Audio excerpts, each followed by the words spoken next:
नमस्कार दोस्तों, OCN network में आपका स्वागत।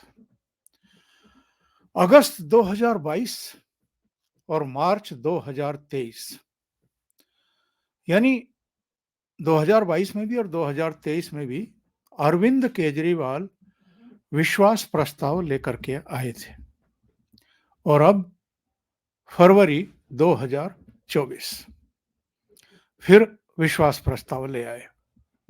विश्वास प्रस्ताव पेश किया, भाषणबाजी की और जिन्होंने विधानसभा में उनका भाषण सुना है वो बहुत अच्छे तरीके से जानते हैं कि अरविंद केजरीवाल का हलक सूखा हुआ था, आवाज मुश्किल से निकल रही थी, आराम आराम से बोल रहे थे।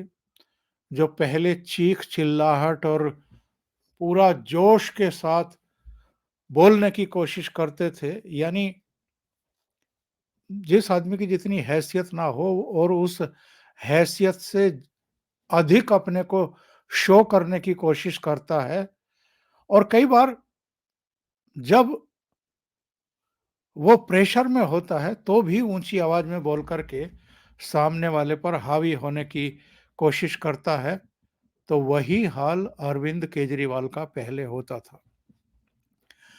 लेकिन जिन लोगों ने उनको देखा शुक्रवार को भाषण करते हुए, उनके मन में ये सवाल जरूर उठा होगा कि वो अकड़ कहाँ चली गई, वो बुलंद आवाज कहाँ चली गई, वो चीखना चिल्लाना कहाँ चला गया और दूसरों पर हावी होने की कोशिश करना भी कहाँ चला गया। अरविंद केजरीवाल का जो गला है, ये हलक है, ये क्यों सूख रहा है, ये जरा समझने की जरूरत है। ये विश्वास प्रस्ताव तो ले आए और इसी सत्र में बजट भी पेश होना है और सत्र को आतिशी मारलेना के और केजरीवाल सरकार के प्रस्ताव पर अब सुनने में आ रहा है कि मार्च तक बढ़ा दिया गया है। अभी हम 17 फरवरी में हैं और मार्च तक अगर दिल्ली विधानसभा का सत्र बढ़ा दिया गया है, जबकि अरविंद केजरीवाल सरकार का ये अब तक का इतिहास रहा है, परंपरा सी बन गई थी कि 1 दिन के लिए, 2 दिन के लिए, हद से हद 3 दिन के लिए सत्र बुलाया जाता था और उसमें ज्यादा कुछ नहीं किया जाता था। बस मोदी सरकार को गाली देने के लिए और कुछ और तरह के प्रपंच रचने के लिए ये सब किया जाता था। इस बार मार्च तक क्यों बढ़ा दिया गया? इसके पीछे कहीं सोची विचारी रणनीति तो नहीं है? और विश्वास प्रस्ताव प्रस्तुत करने के बाद अरविंद केजरीवाल का जो भाषण हुआ शुक्रवार को, उसके तुरंत बाद सदन स्थगित क्यों कर दिया गया और उससे पहले 8 में से 7 बीजेपी के एमएलए सस्पेंड क्यों कर दिए गए? बहुत सारे सवाल हैं और उनका एक ही जवाब है कि अरविंद केजरीवाल अपनी गिरफ्तारी की आशंका में घिरे हुए हैं और बहुत डरे हुए हैं। ये जो सत्र है, ये इसलिए मार्च तक बढ़ाने का प्रस्ताव उनकी सरकार की तरफ से आया है ताकि जितना लंबा हो सके इस सत्र को खींचा जाए और जो ईडी का समन है 19 फरवरी के लिए और जो राउज एवेन्यू कोर्ट का समन है 17 फरवरी यानी आज के लिए, उससे कैसे बचा जाए, एक बहाना कैसे किया जाए कि अरविंद केजरीवाल तो यानी दिल्ली का मुख्यमंत्री तो सदन की कार्रवाई में व्यस्त है, इसलिए अभी वो ना ईडी के सामने प्रस्तुत हो सकते हैं और ना ही अदालत में पेश हो सकते हैं। अब अरविंद केजरीवाल का वैसे तो विश्वास प्रस्ताव पेश हो गया है, भाषण भी हो गया है शुक्रवार को, तो शनिवार को राउज एवेन्यू कोर्ट में तो पेश हो ही सकते हैं। लेकिन ये देखना बड़ा दिलचस्प होगा कि ये आज राउज एवेन्यू कोर्ट में समन जारी होने के बावजूद पहुंचते हैं या आज भी कोई बहाना इनका सामने आने वाला है। अगर ये राउज एवेन्यू कोर्ट में भी पेश नहीं होते हैं तो फिर कोर्ट के सामने इनके जमानती वारंट जारी करने के अलावा कोई चारा नहीं होगा। और जब जमानती वारंट पर भी ये नहीं पेश होंगे अगली तारीख पर, तो फिर इनके गैर जमानती वारंट भी अदालत जारी कर सकती है। क्योंकि ये किसी राज्य के मुख्यमंत्री के लिए समन जारी नहीं किया गया है। ये एक व्यक्ति के लिए समन जारी किया गया है जिसका नाम है अरविंद केजरीवाल। और अरविंद केजरीवाल पर ईडी ने ये आरोप लगाया था राउज एवेन्यू कोर्ट में कि 5-5 समन जारी होने के बावजूद शराब घोटाले में ये पूछताछ के लिए हाजिर नहीं हो रहे हैं, बार-बार कोई ना कोई बहाना कर रहे हैं। पहले बहाना किया कि मैं 5 राज्यों के चुनाव में चूँकि पार्टी का स्टार प्रचारक हूँ, इसलिए मैं मध्य प्रदेश और दूसरी जगहों पर निकल रहा हूँ, मैं उपस्थित नहीं हो सकता। दूसरी बार बहाना बना दिया अजीबो-गरीब के विपश्यना के लिए मैं शिविर में शामिल होने के लिए जा रहा हूँ। तीसरी बार कह दिया गया कि ये तो गैर कानूनी समन है, ये तो अवैध है और इसमें तो यही नहीं बताया गया है कि मुझे क्यों पेश होना है, मैं एक्यूज़ हूँ, गवाह हूँ, आम आदमी पार्टी का प्रेज़िडेंट हूँ, दिल्ली का मुख्यमंत्री हूँ, क्या हूँ, जिस वजह से मुझे बुलाया गया है।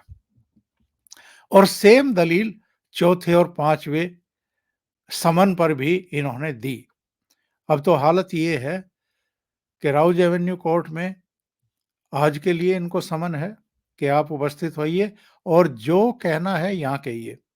और राउज एवेन्यू कोर्ट ने इनको एक्यूज भी बता दिया था जो समन जारी किया गया है।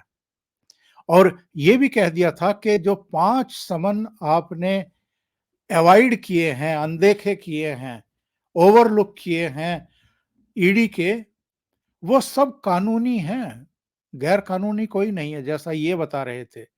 यानी अब तो कोर्ट ने ही बता दिया कि ये गलत बयानी कर रहे हैं और गलत तरीके से समन से बचने की कोशिश कर रहे हैं, ईडी के सामने जाने से बचने की कोशिश कर।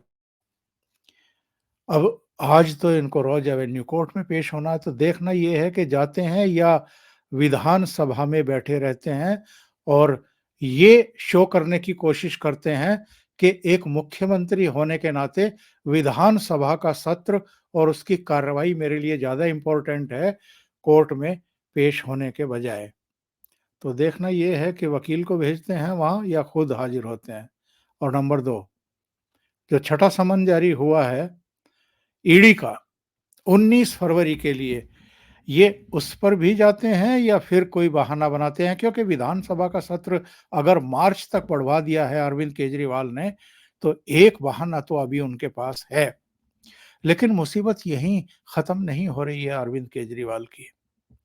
एक फैसला जो है वो गुजरात हाई कोर्ट से भी आ गया है और ये पिछले 9 महीने से ये और संजय सिंह दोनों, जो गुजरात अहमदाबाद की जो कोर्ट है उसने समन जारी किया था इनको मानहानि केस में।